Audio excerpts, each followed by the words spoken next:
Welcome to episode 24 of Ask Paul Kirtley.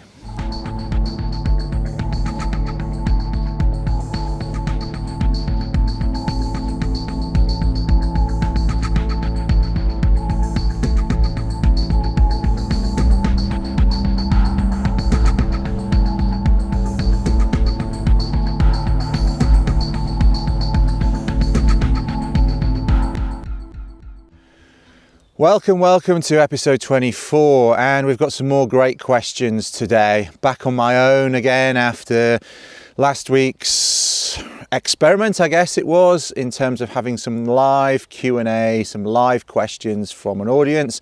They were a group of guys on my Bushcraft Essentials course, 2-day weekend course, and we had some very wet and windy weather, but we still managed to get that out. And if you haven't watched that already, please have a look and let me know in the comments below that video, whether it's on my blog or on YouTube. Let me know what you think of that format. It's good for me to know. I've got some got some feedback so far on that format, but be good to know what you think. So just even if you think like it, don't like it, prefer the normal one, I like this aspect, whatever it is, it can just literally be just a quick comment, quick sentence. That helps me know whether I should be doing more of those sorts of things or whether I should stick to this one-on-one format with me answering questions that you've sent in. I'm not saying I'm going to do one or the other exclusively, but it's just good to know whether you like the mix or whether you just like the straight down the line usual format. That's good for me to know. Right, so I've got a bunch of questions ready to go. One thing I will say though, in terms of some of the questions that have been coming through recently, there's a bit of a trend towards people sending me a link to something somewhere else on the net, whether it's an article online or whether it's a YouTube video that somebody else has produced, and somebody sends me a question and says, I watched this or I read this, what do you think? As an Ask Paul Kirtley question. First off, that's a little bit lazy. Formulate your question. What do you want? If you send me a 10-minute video clip, I don't really know what you're asking about. Are you asking about this bit of the video? Are you asking about that part of the technique? I don't know what you're asking. I don't know what your problem with it is, whether you have a problem with it. And secondly, it doesn't mesh into this format at all. I need to be able to read the question. And so if you send me a question saying, here's a link, what do you think? That doesn't work in this format, sorry. So you'd be better off saying, I watched a YouTube video where somebody was doing this, this and this with firelighting or cordage making or whatever it is. What do you think of this technique? Is there a better one? I've tried it, it doesn't work. Whatever your actual issue with it is or question about it is, let me know what the question is, rather than just sending me a link saying, what do you think? Because that doesn't work in this format. Sorry, I'm not going to answer that question.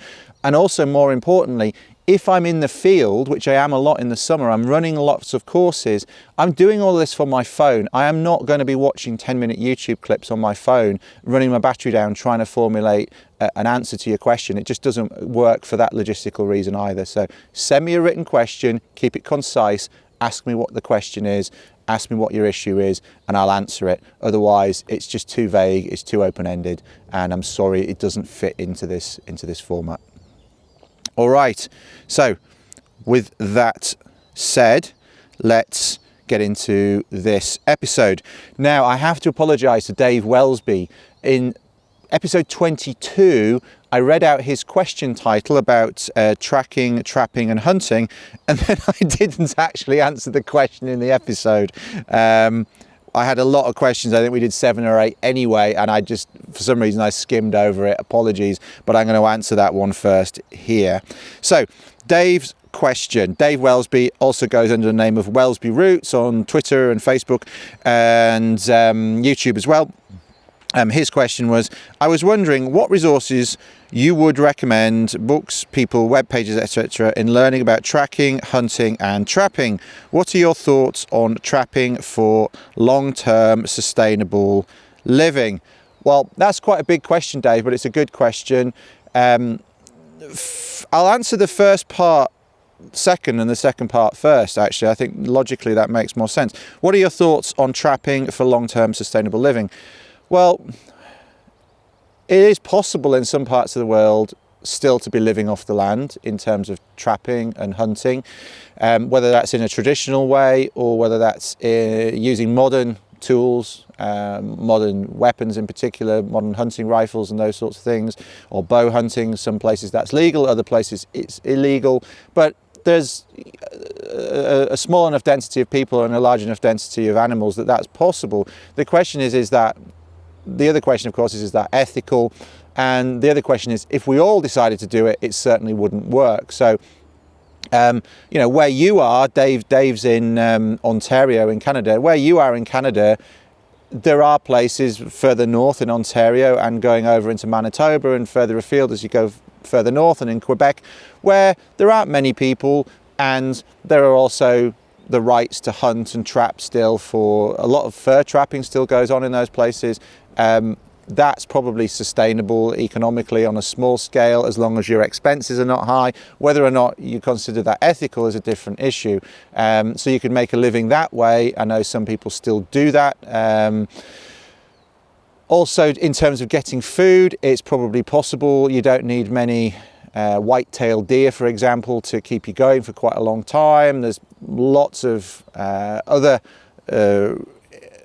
berries and nuts and food resources over the course of the seasons that you could be collecting and preserving if you've got a cabin in the woods. I think it's feasible in some parts of the world near where you are to still do that. Would it be feasible here in the UK? Not really, unless you've got a large tract of land. To be living very close to the land in that way, it's a very artificial environment, and there are a lot of people here. So it depends where you are. Parts of Russia, yeah, you could probably do it. And people do still live off the land in Africa, but you've got to remember that it's about an intimate knowledge of the environment. Unless you're using modern hunting equipment, it's going to be difficult for you just to slot into a traditional hunter-gatherer way of life. It's almost impossible without many, many years of study of the techniques and the skills and the tree and plant identification and the uses in that environment. It's not impossible, but it's difficult. So yes, if you go out with a rifle and traps and you build or use a cabin, in some parts of the world, particularly in the northern hemisphere, in the boreal, you could probably do that. In other parts of the world, it's not so viable in the modern world, if you're talking about stepping aside from the modern world. And then, of course, you've got, you know, places in the world, tropical places where people still live very close to the land and get a lot of their food resources from the land. But there is so much pressure on tropical rainforests, particularly in South America, that how long some of those lifestyles are sustainable, I don't know. There's a lot of friction and a lot of persecution by people with money and people with power in South America who are pressurizing native peoples who are still trying to live close to the land. So it's a multifaceted question. I think what you're asking is, in your part of the world, would it be possible to go out and hunt and trap? Yes, I think it would, but you've got to find the right place to do that, where you've got permission to hunt, permission to trap. You've got to have your own concession, if you like, and be able to have a cabin there and have the skill set to do it, and be able to not just hunt and trap, but collect other resources so that you can live sustainably around the year. I think it would be possible for some people to do that.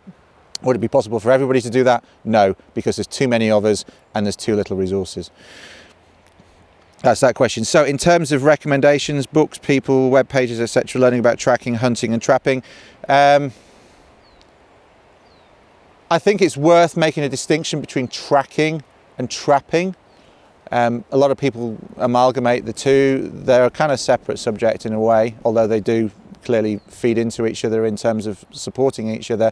The more you can identify tracks and signs of animals, the better you can place traps and those sorts of things. But that's not the only reason to learn about tracking, of course. There are many people who are just interested in wildlife observation, that just want a deeper connection with the environment and to be able to see what's there, just in the same way as they want to understand what all the trees and the plants are. They want to be able to navigate well through an environment. They want to be able to see all the tracks and signs of the animals. It's just opening your eyes and being able to read the landscape in many different ways. So lots of people want to learn to track just for those reasons. And there's a difference between tracking, i.e. following tracks and sign to an animal or a person, we're animals as well, but to a target, and identifying tracks and sign. Again, the two sit side by side, but a lot of people think that tracking is going, oh, that was a fox, that was a deer. That's not tracking, that's track and sign identification. Tracking is being able to follow a series of tracks and sign to a target, and that's different, and that's very difficult to learn, if not impossible to learn from a book.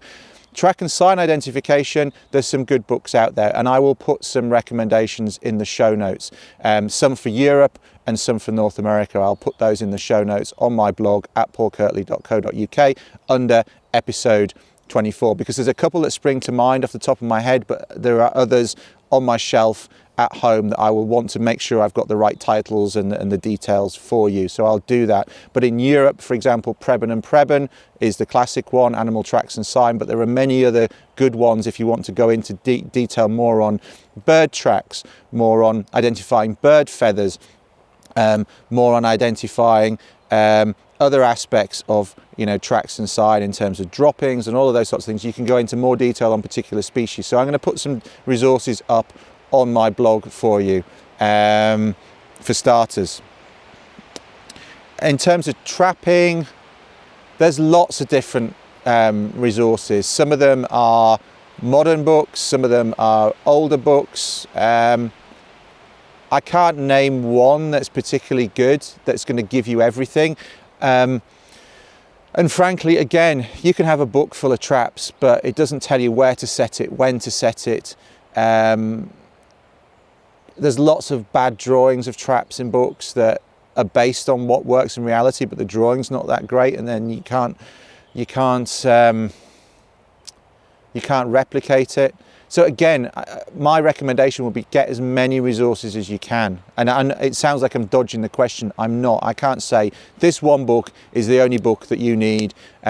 What I think you need to do is look at some of the survival manuals, look at some books on trapping, look at some of the old woodcraft books, look at some of the old books on pioneer skills. Look, if you can, in your part of the world, you're in Ontario, find some people who still trap further north and spend some time with them. There might be some guys on native reserves who are also going to be able to show you some trapping skills. Go out and learn from somebody who knows where to set them, when to set them, how to set them. That's the way to learn. Learning some of this stuff from books, you can get to a point where you can make a trap mechanism that works when you throw a stick in it, but then where do you put it? Have you set it right to catch a hare? Have you set it right to catch a ptarmigan? You know, a lot of the stuff that I've learned directly from people. Yes, I've read books, but it never really worked until somebody showed me, you know, how to set a row of ptarmigan snares in northern Sweden, for example. It doesn't work until somebody really shows you. Frankly, that's still the way to learn. The way to shortcut, you know, of course, you can go out and learn by your own experience and trial and error and get it wrong for 5 years until you start getting it right. But other people have already done that. That's what I'm trying to say. So go and benefit from the experience of people who still know how to do this. And yeah, that's hard. That's harder than reading a book in your cabin, or reading a book in your flat, or reading a book in your home, or reading a book by the campfire in the woods. But what do you actually want to do? Do you want to read a book on traps, or do you want to learn how to trap? And if you want to learn how to trap, go and find somebody who knows how to do it and learn from them. Yes, you might have to pay them. Yes, you might have to do something for them in return, but that's always the case. If you want to learn, go and find somebody to learn from. We're great learning machines when we're learning from other people.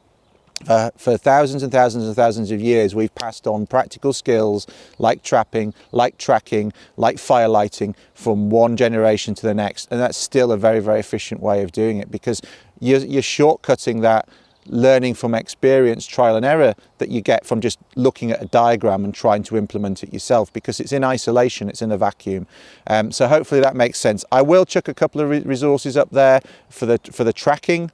In terms of track and sign identification, because that's useful as a field guide, just in the same way as it's useful to have a field guide for tree and plant identification. But in terms of actually implementing it, you've still got to go out and practice. You can't just sit in isolation reading a book and then go out into the field and say, yep, that's a lynx, that's a bobcat, that's an American porcupine, that's an elk, that's a white-tailed deer. You can't do that just from reading a book. You've got to go out and apply it in the field, take the book with you, iterate back and forwards, take photographs. Again, go out with somebody who knows as well, because that will shortcut the process massively. Hopefully that helps, Dave. Big question. It was a short question, but it's a big question. Right, let's crack on. Okay, question from Andrew Casey, who was just on my navigation course this weekend. Where I am right now, just to say, I'm in the remains of the camp that we had this weekend. That was our base camp for the weekend navigation course.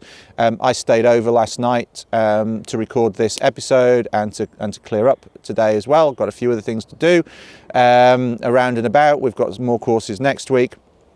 So that's where I am. That's why there's a parachute above me, and I've got the tripod and a kettle and a fire ticking over here. That just to let you know where I am and why I'm here. So Andrew is one of the students on my course this weekend, but this is a question he asked me quite a long time ago.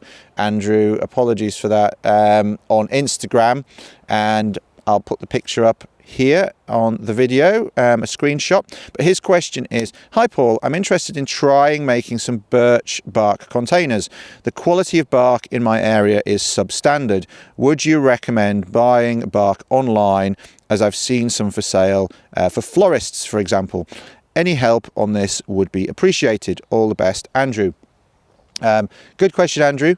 And it's one that isn't unique to you, in the sense that people have asked me, particularly about bark in the UK and in parts of Europe, saying it's silver birch bark, it's too thin, I can't make all of these containers, whether it's a small matchbox or a bark container for holding liquids, or a container for, you know, whether it's making an arrow quiver or whatever they're trying to make. It's not thick enough. They can't make a container, they can't make a box, they can't make a tub, or whatever it is they're trying to make. That's because a lot of these skills, a lot of these designs as well, come from North America or northern Eurasia, and birch bark grows thicker where it's colder. So as you get into the boreal forest in northern Sweden, for example, as opposed to in the deciduous woodlands of southern Europe or central Europe, it's colder and the bark's thicker. And the reason it's thicker is because the trees, just like I've got an extra fleece on today because it's a bit colder, the bark grows thicker to protect the tree. In colder environments it grows thicker. The same in the continental climate of North America or Ontario, for example, the bark tends to grow thicker there. It's not silver birch there, it's different species of birch, but again, for similar reasons, the bark grows thicker. So in trying to, for example, there's a small birch log going into this fire here. The bark on that's very thin. And it will never grow as thick as bark in Russia, for example. If you go up to you know, somewhere near St. Petersburg or into Siberia, or you go into Lithuania or Finland or into the north of Sweden, the bark's going to be thicker there. So perhaps there's somebody you can make contact with online that is living in those parts of the world who maybe can send some to you. That might be, you know, you've got skills as well. Maybe there's something that you can make or send to them, and they can send you some bark. Yes, you can buy it online for florists and whatnot. I suspect you'll end up paying over the odds for those sorts of supplies. And it's not, it may well be thicker and be designed for making flower arrangements and shaped, but is it still going to be good enough for what you want? I don't know. And it might be batch by batch. Some is better than others. And again, if you're traveling and if you go to somewhere where you know, the bark is thicker, then maybe collect some and bring it back.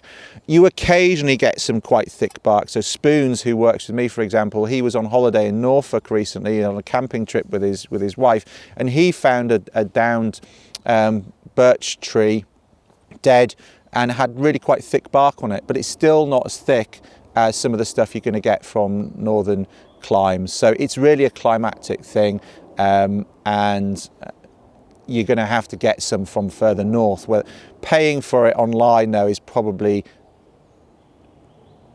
probably not ideal because you're going to pay a lot for it. So I know I'm kind of prevaricating there and giving you a definite answer. I would say try, these days we can make contact with people, you know, find a Facebook group with some guys from Finland or Sweden, ask them if they'll send you some birch bark in exchange for something. That's what I'd be doing. And you make a nice contact with somebody with similar interests there as well. That's what I'd be doing, Andrew.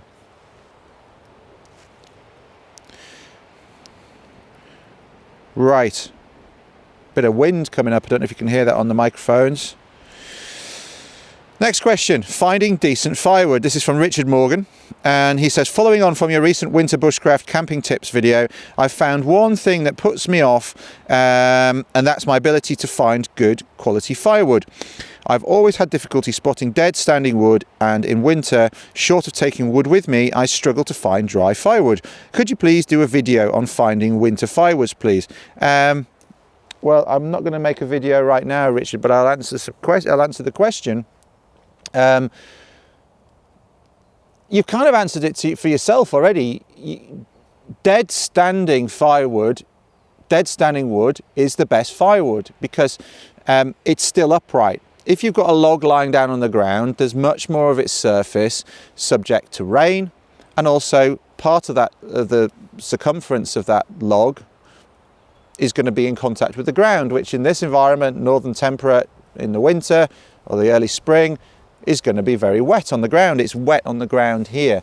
Don't know if you can see in the camera, my knees are a bit damp. That's because I've been kneeling around the campfire, and even though this area has been under cover for the past few days with a parachute, it's still a bit damp around the fire here. Kneeling down is damp on my knees. Everything on the ground is going to be damp. So you're absolutely right. You want standing firewood because the rain incidence is more vertical. Yes, it might come in at a bit of an angle if it's particularly windy, but still the amount of rain hitting that wood is much less. So for starters, anybody that's listening to this looking for good firewood in winter, dead standing. Now that's for stuff that's a bit bigger. If you want small kindling, you know, those of you that are watching the video here, you know, small matchstick thin sticks like this that I'm holding up that are remains of my kindling from this morning. There's quite a lot of conifers in the area here. There's Douglas fir, there's some Scots pine, there's some spruce, and they're all competing for the light. They're going up. One of my northern winter firelighting videos where I go and break off the spruce twigs. There are similar small twigs on the small Douglas firs here and the small spruces. They're well protected from the weather because you've got the green spire-like canopies above that are really quite dense, and the tree doesn't maintain the branches lower down because it's not worth it. They don't get a lot of light there. They don't, for the effort and the energy required to maintain living needles there, they don't get a lot of light on them. They don't really photosynthesize, so they die off. And also there's an element of fire protection as well. As coniferous trees grow taller, a lot of their lower branches die off, and that's a fire adaptation, so that if there's a forest fire, the bark protects the tree from the fire going through in the undergrowth, and there aren't branches low down so that they don't catch light. So the tree survives a fire through the understory and continues to grow. And you'll see that in, you know, Scots pine and jack pine. So Scots pine in Eurasia, jack pine in North America. They're, you know, classic examples of fire adapted species. When they get large in that way, they don't have lower branches for those reasons. So lower branches of coniferous trees are a really good source of kindling. So that's the first lesson. Again, it doesn't have to be a dead tree. It's just the small branches are dead, and you want to be going for matchstick thickness as your first gear, if you like, of kindling. You start off in your car in first gear or on your bike in a low gear, and then you go into second gear. You don't want to start trying to drive off in fifth gear. You don't want to try starting to light larger firewood. You start with the small stuff, then you want to go to finger thickness stuff, and again, a lot of that can be broken off trees that's already dead, particularly in coniferous woodland. The other source, of course, of matchstick thickness twigs is birch. Lots of dead birch around, particularly in the winter, because it gets blown off the trees and it tends to be hanging up in amongst either birch trees or other local trees where the branches have come down, they've got caught, the twigs have come down, they've got caught, and they're still there. So they're up off the ground. You can pick those. They burn very well because they're full of oils, and again, the The coniferous stuff tends to burn well because it's got some resin in it as well. So they're your good sources of kindling. Again, how to light a fire with one match article on my blog that goes through both of that, and how to do a fire lay and get your fire going with just a small flame. That's on my blog. I'll link to it in the show notes. So that's your sources of kindling. Birch and coniferous woodland, you're going to find all over the place. They're very common and widespread resources, which is why we teach those as a sort of baseline source of kindling. Finger thickness, again, you're going to be able to get that. Dead branches, break them off, preferable to collecting them off the ground. The alternative to that is dead standing stuff that's relatively small diameter. So maybe if you're in more coniferous woodland where you have some trees that die off, you should be able to tell if they're dead or not. And I think this is the key thing that you're having a problem with. Is a tree dead or not? Now with a coniferous tree, a needle tree, most of the needle trees, with the exceptions of larch and tamarack, most of them, particularly ones that you're going to find in the UK, even if they've been planted, are evergreen, which means even in the winter, if they're alive, they will have green needles on them.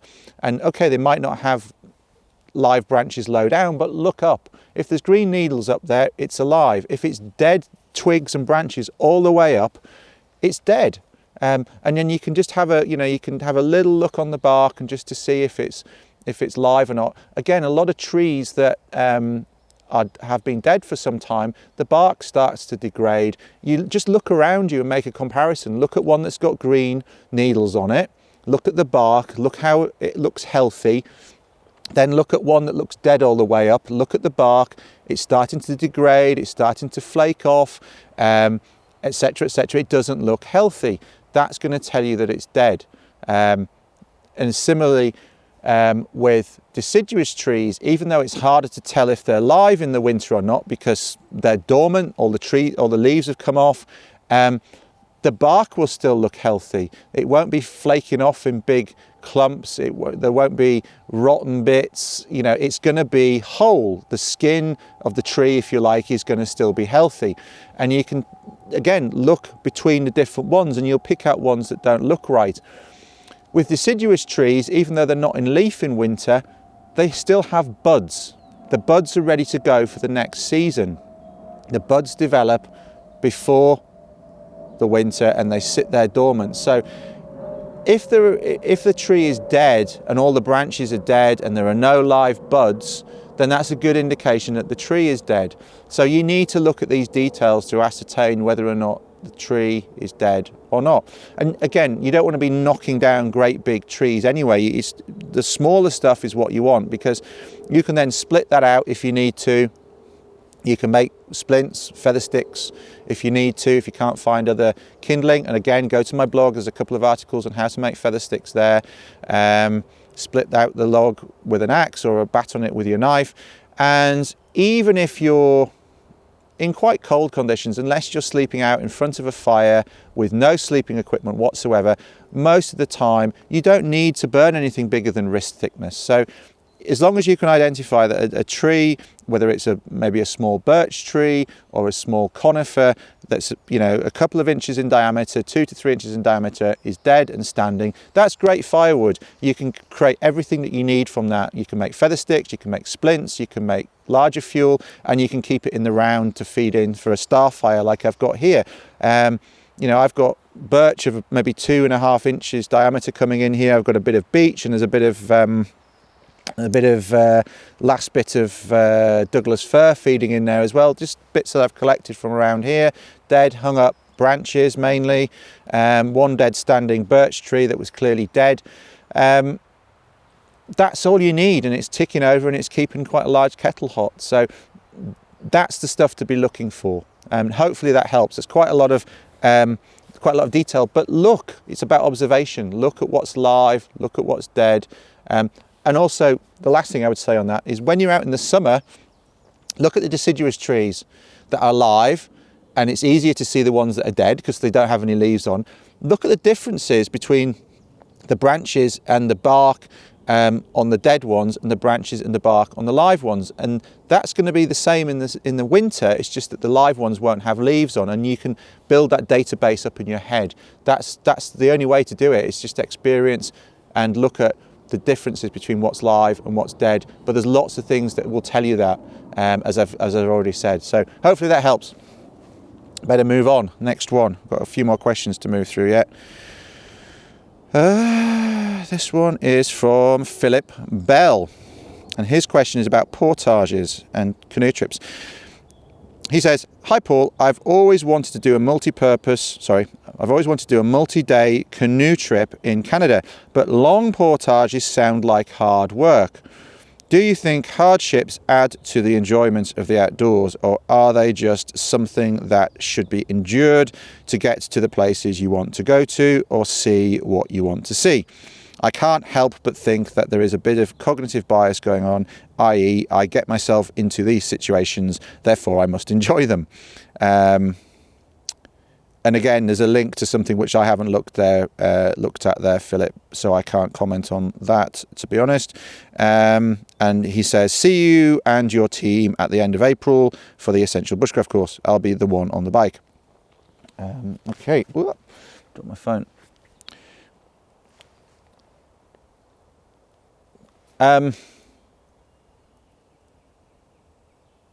Hardships in the outdoors. For some people, just being outdoors is hard, because, I'll be brutal here, some people are just soft.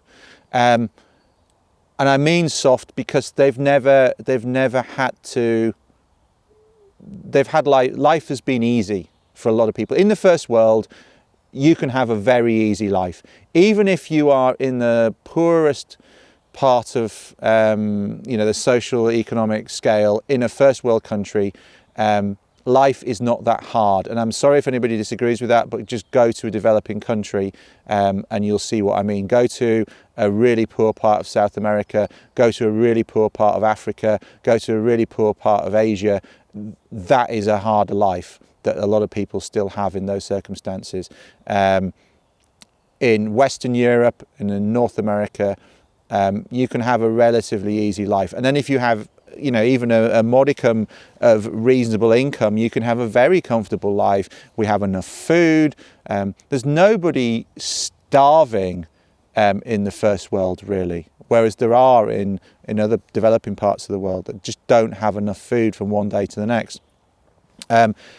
So that's not really the point. The point is, unless we seek challenges in the first world, we don't necessarily have those challenges which our bodies and our minds adapted to over hundreds of thousands of years to be able to deal with, and therefore we're not trained. It's like if you don't go to the gym, if you don't do exercise, your body gets soft, and mentally also, if you don't have physical challenges, your brain gets soft. You're not used to pushing yourself. And I think you mentioned being on a bike, so I'm assuming you cycle. If you cycle a lot, then you're used to some physical challenges. You're cycling around, you need to go cycling around the Lake District or the Yorkshire Dales, or a lot of parts of the UK, or further afield if you've cycled in Europe. Look at the Tour de France, for example. There's plenty of challenges there in terms of steep hills and long days and long distances you can cycle. And that's a physical challenge, but unless you decide to go out and do that, you're not going to be up against that. So what I'm saying is most of us are not going to be fit for those challenges unless we put ourselves up for those challenges. And I think the thing is that you put yourself in a position where you're doing things in the outdoors that do challenge your skills, they do challenge your abilities, they do challenge your psychology, but do it in a constructive way so that over time you gain experience, you gain fitness both mentally and physically, and you develop over time to be able to deal with more and more and more. So yes, some big journeys that you see other people doing, if you've got no experience in that form of journeying, will look overwhelming or will just look like a lot of hard work for maybe not a lot of gain. Of course, there is a there is a satisfaction in overcoming difficulties, of course, and I think that's a key thing in making journeys. Now, you don't necessarily have to go out looking for that extreme hardship, but sometimes it happens. You go out for a multi-day hike and the conditions are just appalling. You go out for a canoe trip and conditions are different to what you expect. It's really wet and make the portages underfoot really difficult. There's much more water in the river and that might mean you have to portage more. All of those things happen. But when it comes to just the concept of portaging, I actually don't mind it personally. One thing that I've noticed on trips is when there's no portaging, sometimes you get a bit sick of being in the boat. You know, if you're kneeling all day, it starts becoming hard on your knees. There is some respite in change. You know, as the old adage says, change is good as a rest. And I find that with something like the Blood Vein trip that we do in Canada with clients sometimes, you're paddling, you're running some rapids, you stop, you portage, and the portage is a nice change. You stretch your legs, you're exercising your body in a different way. And the portages aren't so long on a trip like that. The longest portage is a few hundred yards, and so even if you have to go there and back and there again, which you normally do on a longer trip because you've got a lot of food and equipment with you, food is the main thing. So you're doing a couple of runs, but even so, you know, walking 600 meters or a kilometer in total, it's not the end of the world. And at the end of a trip, you feel strong. You feel strong upper body, you feel strong in your back, in your core, you feel strong in your legs because you've been using your whole body to negotiate the terrain. And to me, that's enjoyable. When you're doing more flat water trips, I don't know, like Algonquin, for example, where unless you're paddling on something like the Petawawa, if you're paddling from lake to lake to lake, some of those portages are going to be longer. They might be, 800 meters, a kilometer and a half, and you're having to go backwards and forwards. But those woods are beautiful. I remember doing a trip in Algonquin in the fall, and I was there specifically for that reason, because I wanted to see all the maples in the fall colours, the yellows and the gold and yellows and oranges and reds. That was why I wanted to be there. And it was quiet because most people have finished their summer vacations, and I think we saw one boat in nearly a week, two boats actually, in nearly a week of doing this trip in Algonquin. And yes, there were some quite long portages on that trip, and the longest one I think was 1.8k. And we walked back, we walked it with some kit, we walked back, I walked with the canoe and Amanda walked with the rest of the kit. But it was beautiful woodland, and, on the walk back, we could take, we had compact cameras, we could take photographs of the leaves and the woods and just enjoy a walk through the woods unencumbered on the way back, and then you carry the rest of the gear back through. And yes, you've walked 6k or 5.5 to 6k, but so what? 5.5k walking through the woods, beautiful woodland, is a pleasurable thing. And yes, it was muddy, and yes, I was up to my knees in mud in places, but it's not that bad. I'd rather be doing that than being sitting in an office somewhere in a stuffy air-conditioned environment, feeling like I'm getting weaker and softer by the minute because I'm sat in a chair. At least I'm out there exercising my body, enjoying the environment, and to me it doesn't feel like a hardship, and I think that's what I'm getting at. It's like, yes, there can be physical exertion, yes, you can have rain and hail blowing into your face and you can think, yeah, this is quite uncomfortable. But at the end of the day, it's what's the alternative? What would you rather be doing? And frankly, I wouldn't rather be doing anything other than that. I wouldn't rather be doing anything other than being outdoors and enjoying the outdoors. And we sort of say outdoors as well. That's a weird concept. That it's like the natural state is indoors and we go outdoors. Well, outdoors is our natural state, indoors is the unnatural state. So I enjoy being out in nature, traveling or camping, and whatever the conditions are, I'll accept that. I think you need to accept what the conditions are and adjust. And yes, of course, sometimes conditions become so extreme that you need to pull out for your own safety or the safety of others with you. But until it gets to that point, you endure, you get stronger, Nietzsche has a bad name because of his association, because the Nazis used a lot of his philosophy to justify their disgusting philosophy. But Nietzsche as a whole, his concept of what doesn't kill me makes me stronger, absolutely, absolutely. You don't have to be right up against death to be made stronger. You know, challenge, endurance, they're all things to be enjoyed either at the time or in retrospect. So I don't think we have to go looking for being uncomfortable to enjoy the outdoors, if that's what you're asking. Do I think challenge and pushing yourself is part of a rewarding wilderness trip that we choose to make as an alternative to just having a soft first world lifestyle? Yes, and that's a choice I'm happy to make. So I hope that answers your question. Go and do a canoe trip, particularly if you're a cyclist. I think you might find a canoe trip relatively easy if you're used to cycling around everywhere, to be honest. Okay, my phone's locked itself. Hang on. Next question. This is a question about knives. Mora Companion knife. Ray Tellier asks, hi Paul, I recently got a Mora Companion. My friends say it will not hold up in the field. Have you ever seen a Mora fail in your travels? And are you planning any classes in the United States this year? Please keep up the Ask series as I'm learning a lot, Ray. Well, I'm glad you're learning a lot, Ray.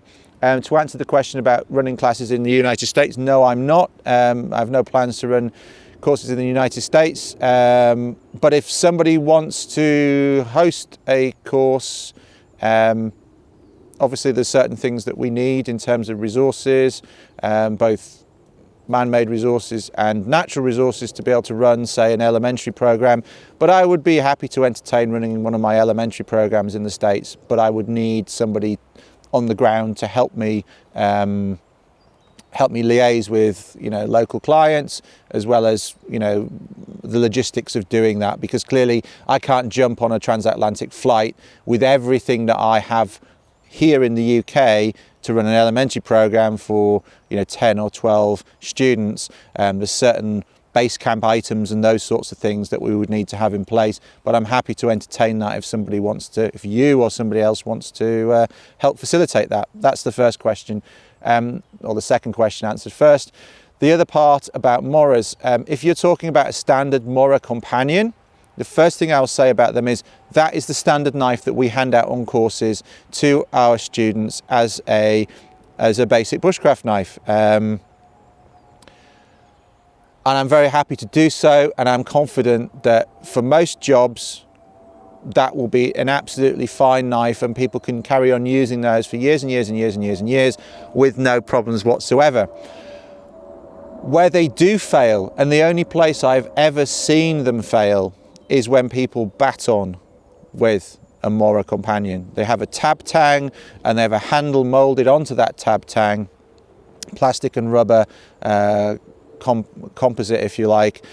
The steel's very nice, the carbon steel, it sharpens to a good edge, it stays in good condition, it lasts a long time, it holds an edge.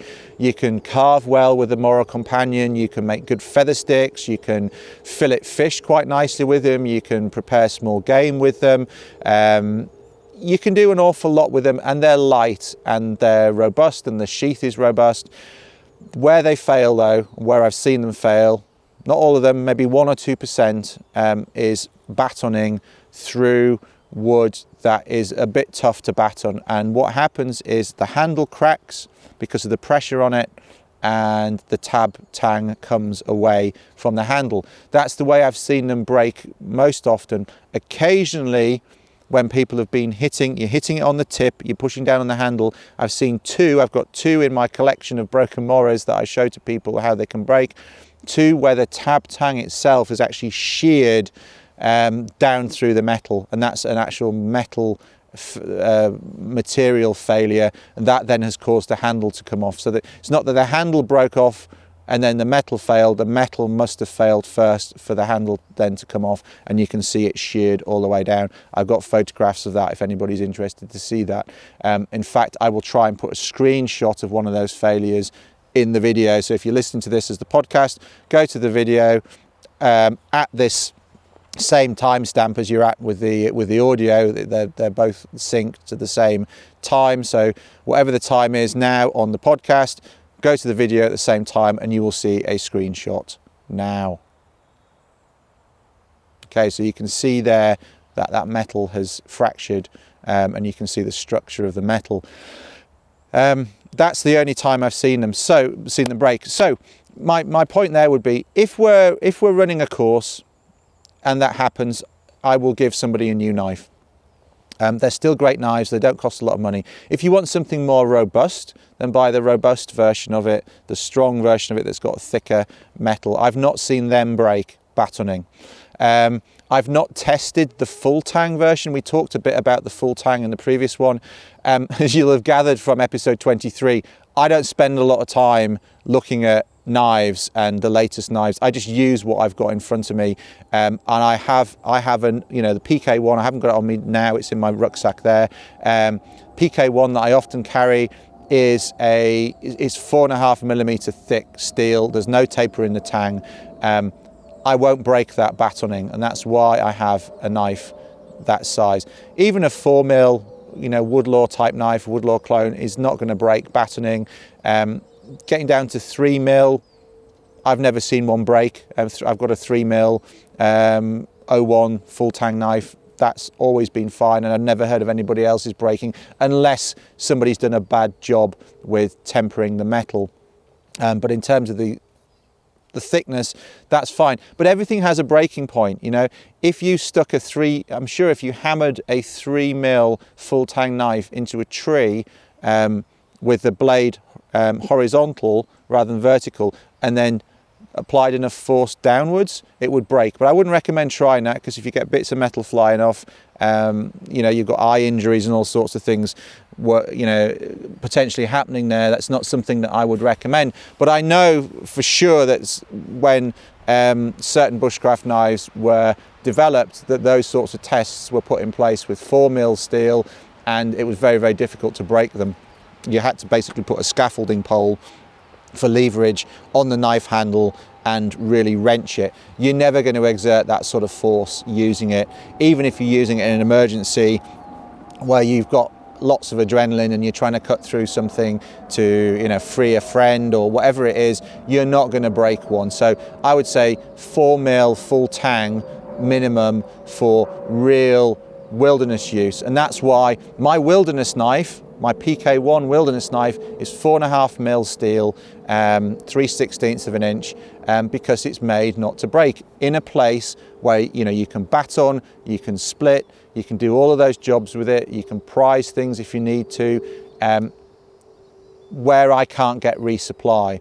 Now, if I was carrying an axe, and I definitely had the axe with me for all the splitting jobs, then I'd be happy to carry a Mora Companion, because I'm only going to be using it for carving, cutting, slicing, skinning, filleting, those sorts of jobs. I'm not going to break a Mora doing that. So to go back to your original question, where you say it's not fit for the field, it depends what you want to do with it. If you want to do all those light day-to-day jobs, absolutely perfect. If you want to start whapping it through logs to split them, most of the time it's probably going to stand up to it.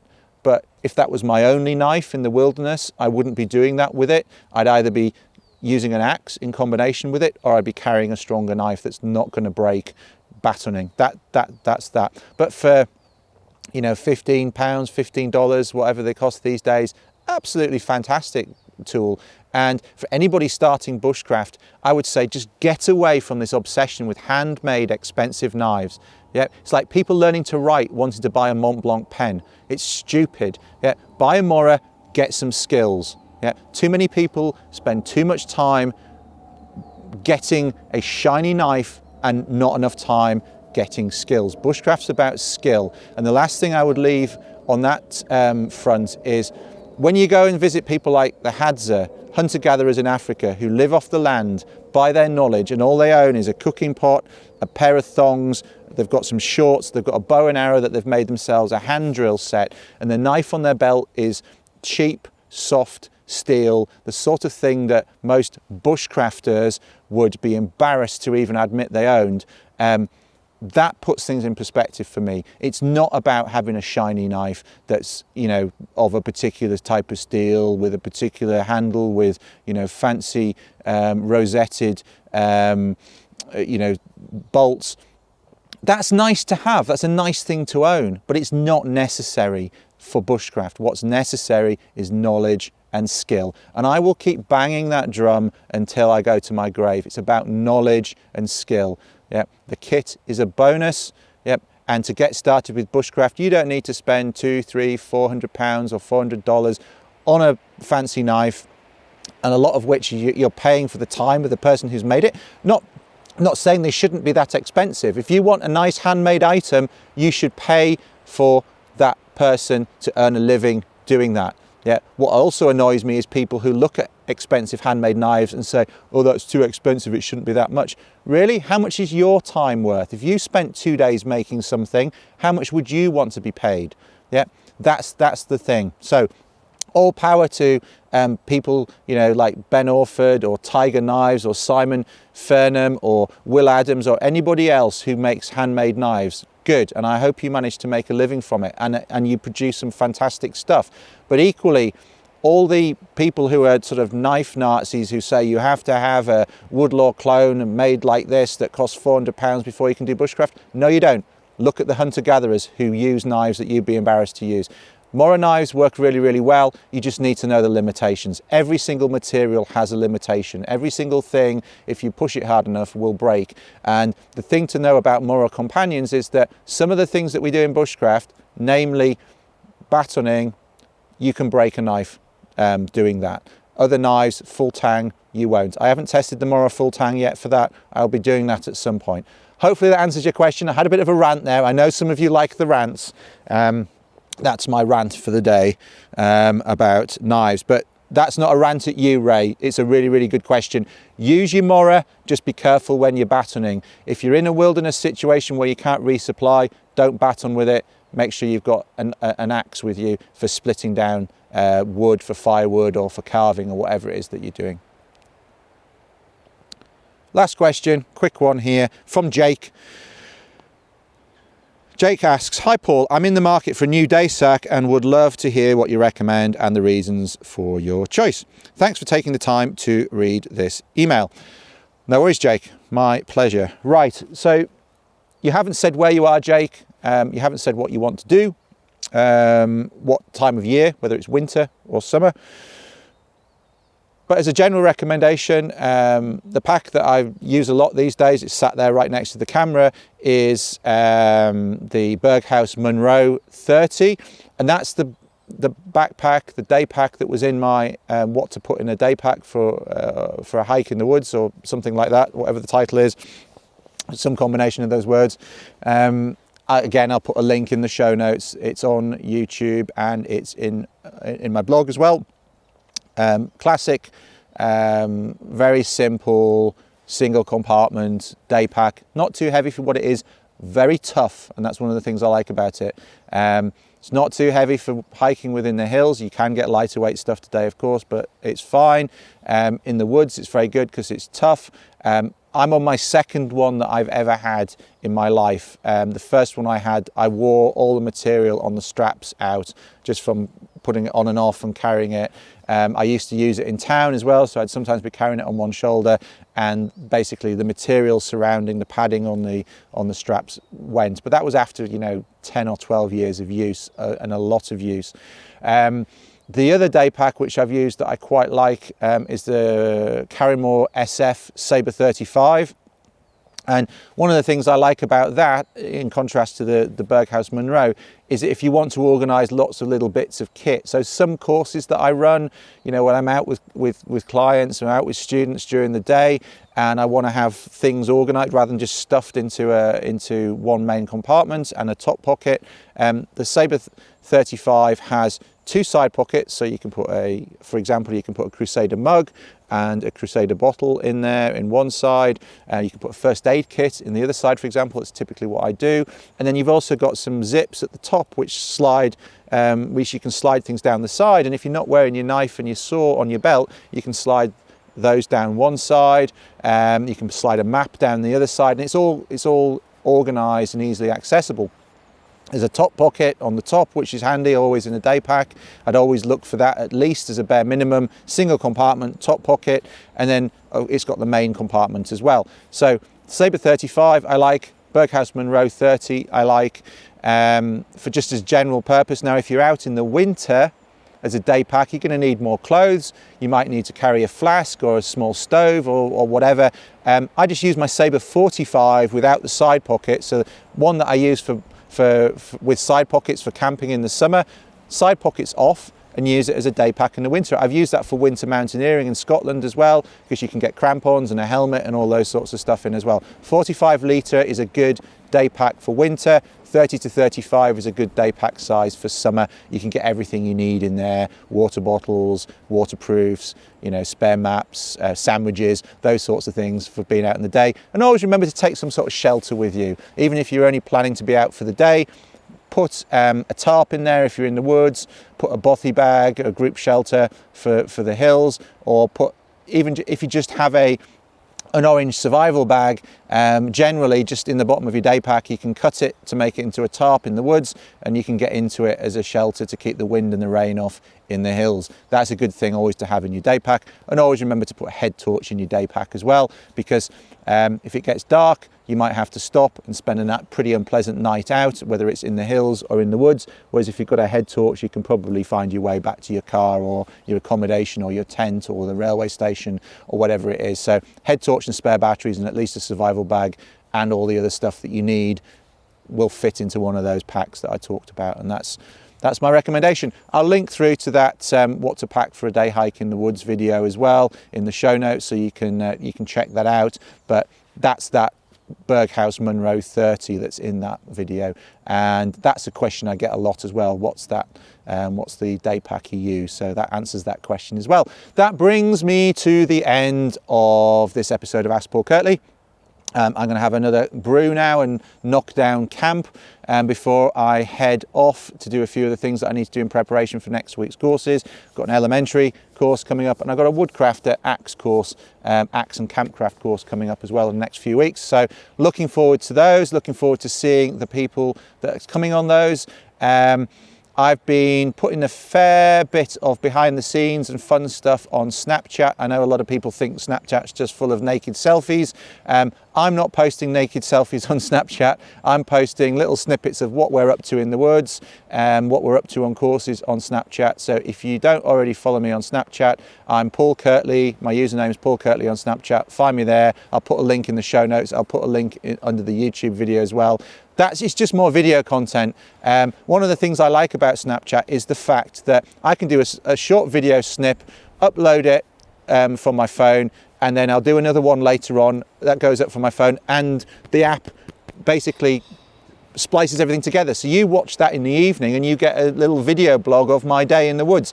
I don't have the time to make that sort of video blog and edit it at home, so it's doing that job for me. So if you want to follow what we're doing in the woods, what Spoons and I are doing, or Matt and I are doing in the woods when we're running courses, then you'll be able to see that by following me on Snapchat. So hope to see you there.